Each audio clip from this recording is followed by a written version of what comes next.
Hello दोस्तों, मैं राहुल कुमार मेहता। चलिए दोस्तों, आज मिलाते हैं कि 2024 के 2023 के 22 के लूसेंट में क्या अंतर है, क्या नया दिया है, क्या पढ़ना है, क्या छोड़ना है। सबसे पहले दोस्तों, ये लूसेंट का किताब हुआ आपके पास होगा 2024 एडिशन वाला। देखिए, ये 2024 एडिशन वाला है। सुनील कुमार सिंह इसका राइटर है दोस्तों।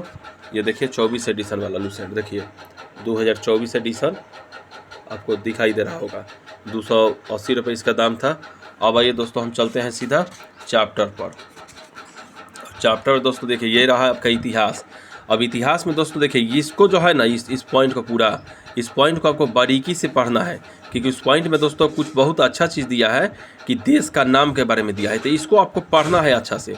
इसके बाद दोस्तों, ये वाला जो लाइन है, ये वाला, ये पढ़िएगा चाहे नहीं, इसको पढ़ना, नोट वाला है, इसको उतना ज़रूरी नहीं है। मन करते हुए पढ़ के छोड़ दीजिएगा, ये इम्पोर्टेंट नहीं है। ये थोड़ा इम्पोर्टेंट है दोस्तों, क्योंकि लिखा है कि सबसे पहले इतिहास को 3 भागों में बांटने का श्रेय किसको दिया गया था क्रिस्टोफ सेलियरस को। तो ये नोट वाला जरूर याद करिएगा दोस्तों, ये बहुत इंपॉर्टेंट है। अब यहाँ पे जब दोस्तों हम आते हैं, तो यहाँ पे आने के बाद देखिए, प्राचीन भारत में दोस्तों देखिए 1 नंबर प्राचीन भारत के स्रोत, तो इसको 4 गो स्रोतवा याद कर लीजिएगा। इसके बाद धर्म ग्रंथ, तो इसमें ऐतिहासिक ग्रंथ से मिलने वाली, तो इसमें भारत का सर्वोच्च धर्म वेद है दोस्तों। अब वेद के बारे में पढ़ लीजिएगा, वेद है, इसके संकलन महर्षि व्यास है। और अब इसमें वेद वसु कुटुम्बकम को उपदेश देता है। इसको ठीक है, भारतीय परंपरा वेदों को नित्य और पौरुषय मानती है। अब इसको देखिए, भारतीय परंपरा वेदों को नित्य और पौरुषय मानती है। अब इसको याद करने की जरूरत नहीं है, आप सीधा जाइए कि वेद 4 है, ऋग्वेद, यजुर्वेद, सामवेद और अथर्ववेद, इन्हें संहिता कहते हैं। हो गया, मोटे मोटे अक्षरों को छोड़िए दोस्तों, क्योंकि उसको पढ़ के लटकना नहीं है। इसके बाद दोस्तों ऋग्वेद में आएंगे। एक बार ऋग्वेद को दोस्तों अच्छे से सबको पढ़ लेना है, ये पढ़ने वाला है दोस्तों। यहाँ पे देखिए ऋग्वेद के बारे में ये सब लिखा है, अच्छे से इसको पढ़िए, समझ में भी आएगा। इसको पढ़िए, ये जो ईसा एवं ईसा पूर्व के बारे में पढ़िए, बढ़िया है। वामना अवतार के बारे में दोस्तों पढ़िए, ये बढ़िया है। आयुर्वेद में दोस्तों देखिए क्या पढ़ना है। आयुर्वेद में शुरुआत में देखिए, ससवर पाठ के लिए मंत्रों एवं बलि के समय पालन के नियमों का संग्रह। अब कहने का मतलब है दोस्तों कि आप अपने भाषा में ढालिए ना इसको। देखिए क्या लिखा है दोस्तों, देखिए लिखा क्या है कि ससवर पाठ के लिए। अब यहीं पे विद्यार्थी गड़बड़ा जाते हैं। सो मंत्र, अब सीधे देखिए कि जो आयुर्वेद है दोस्तों, उसमें बलि और मंत्रों के अनुपालन के लिए नियमों का संकलन, जो देखिए बलि चढ़ता था ना, और मंत्र उसके नियम जो थे, बलि के नियम, वो आयुर्वेद में संकलित हैं दोस्तों, ठीक ना। इसके पाठकर्ता को अधर्व कहते हैं। अब आगे दोस्तों चलते हैं, आगे देखिए दोस्तों, आगे आयुर्वेद है। अब आयुर्वेद के ही बारे में दिया है कि आयुर्वेद में यज्ञों के नियम, सीधे याद रखिए कि बलि, यज्ञों के नियम, बलिदान विधि, इस सब का वर्णन आयुर्वेद में है दोस्तों। इसको देखिए, यह एक ऐसा वेद है जो गद्य एवं पद दोनों में है, इसको याद। अब सामवेद के बारे में दोस्तों, साम का शाब्दिक अर्थ है गान। यह मुख्यतः यज्ञों के अवसर पर गाए जाने वाले ऋचाओं का यानी मंत्रों का संकलन है। यानी सामवेद में दोस्तों मंत्रों का संकलन किया गया है, ठीक ना। इसके बाद उद्धरात्रु कहता है, उद्धरात्रु याद रखिए। इसमें 1810 सूक्त याद रखिए, या 1810 सूक्त दोस्तों ऋग्वेद से लिया गया दोस्तों।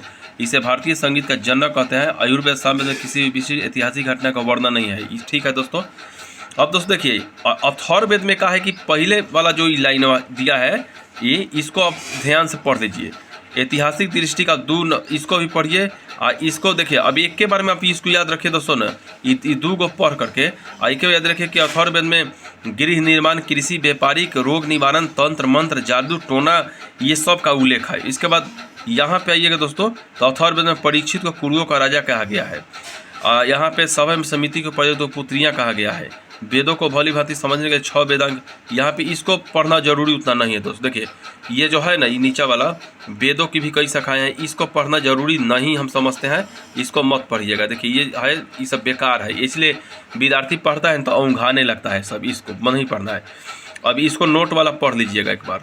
इसके बाद दोस्तों ब्राह्मण आर्य उपनिषद, इसको पढ़िएगा तो औंघी बढ़बे करेगा, तो इसको उतना मत आप लोग बहुत, हाँ इसको याद रखिए दोस्तों। कोठवा वाला जो है ना, कि ऋग्वेद के ब्राह्मण ग्रंथ कौशितकी है, आयुर्वेद का शतपथ है, सामवेद का पंचविश है, अथर्ववेद का गोपथ है, इसको याद रखिएगा।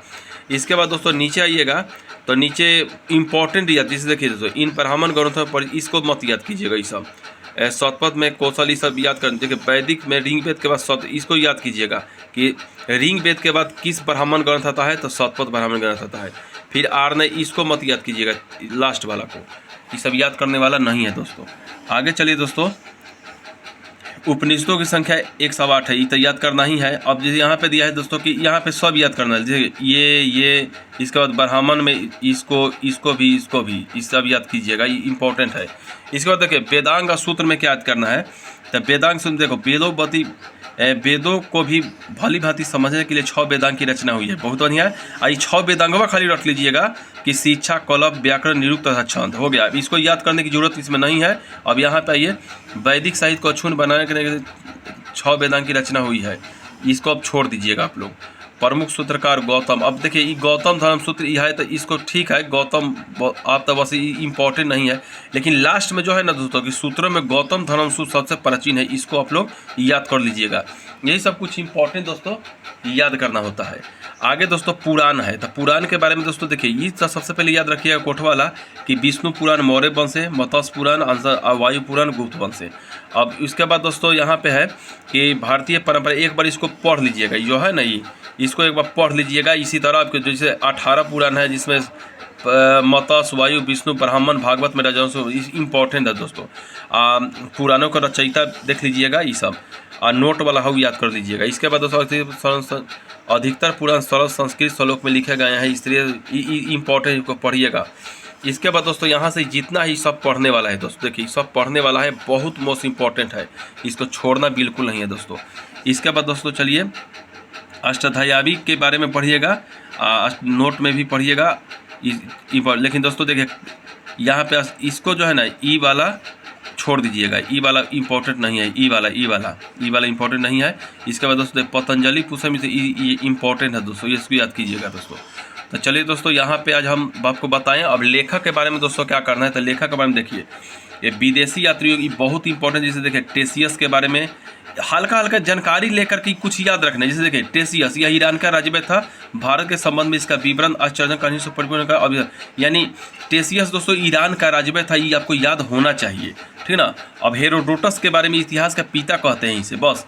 अब आगे चलिए दोस्तों सिकंदर के साथ आने वाले लेखकों में अब यहाँ पे 3 लेखक है जिसमें हमें कुछ याद रखना ही नहीं है, हमें सिर्फ आगे बढ़ना है। 3 नंबर 4 नंबर मेगास्थनीज के बारे में पढ़िए, डाइमेकस, डायोनिसियस, टोलमी, प्लिनी, इसके बारे में पढ़िए। इसके बाद दोस्तों 9 नंबर है पेरिलस। अब पेरिलस के बारे में दोस्तों 9 नंबर में इतना याद रखिएगा कि पेरिलस दोस्त हैं वो हिंद महासागर देखिए करीब 80 ईस्वी में हिंद महासागर की यात्रा पाए थे, ठीक ना, और वहाँ के बंदरगाहों एवं व्यापारिक वस्तु के बारे में जानकारी दी थी। पेरिलस के बहुत इंपॉर्टेंट दोस्तों याद रखिए।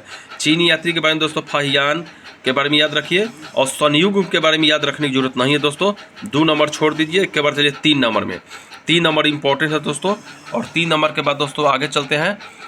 4 नंबर इति सिंह है। इसको इति सिंह के बारे में दोस्तों 7वीं शताब्दी के अंत में भारत आया था। इसने अपने विवरण नालंदा विश्वविद्यालय, विक्रमशिला विश्वविद्यालय तथा अपने समय के भारत का वर्णन किया। इसको याद रखिएगा दोस्तों कि इति सिंह जो थे वो नालंदा और विक्रमशिला विश्वविद्यालय के बारे में वर्णन किया है, बस।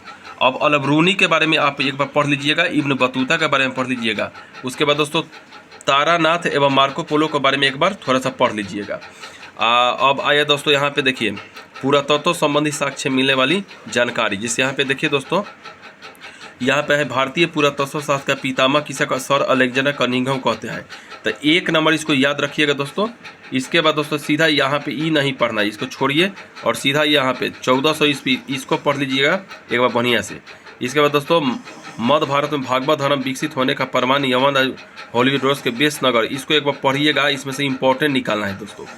इंपॉर्टेंट क्या है दोस्तों, देखिए मध्य भारत में भागवत धर्म, यानी मध्य भारत में दोस्तों लमसम मध्य प्रदेश, बिहार, उत्तर प्रदेश में भागवत धर्म विकसित करने का प्रमाण होलियोडोरस के बेस नगर गरुड़ स्तंभ लेख से प्राप्त होता है। यानी एक सीधा याद रखिएगा कि बेस नगर जो गरुड़ स्तंभ है उसमें मध्य भारत में वैष्णव धर्म के प्रचार के बारे में दिया है, बस इतना ही।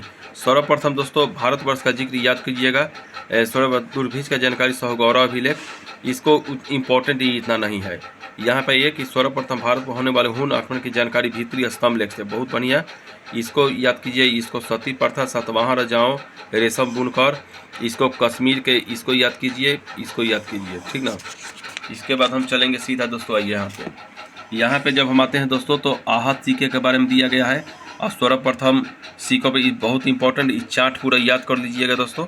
इस चार्ट याद करके और इसको समुद्रगुप्त की बीना बजाती नीचे वाला नोट सब याद कर लीजिएगा। और इसके बाद दोस्तों अब हम स्टार्ट करेंगे। देखिए प्राग ऐतिहासिक काल, तो इसको आज स्टार्ट नहीं करेंगे।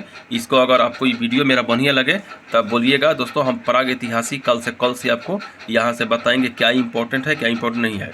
और दोस्तों आप क्या कीजिएगा कि वीडियो अच्छे से दोस्तों देख करके, और कहने का मतलब है कि वीडियो अच्छे से देखिएगा दोस्तों, और अच्छा लगे तो कमेंट कीजिएगा कि हम और आगे इसे वीडियो बनाएं।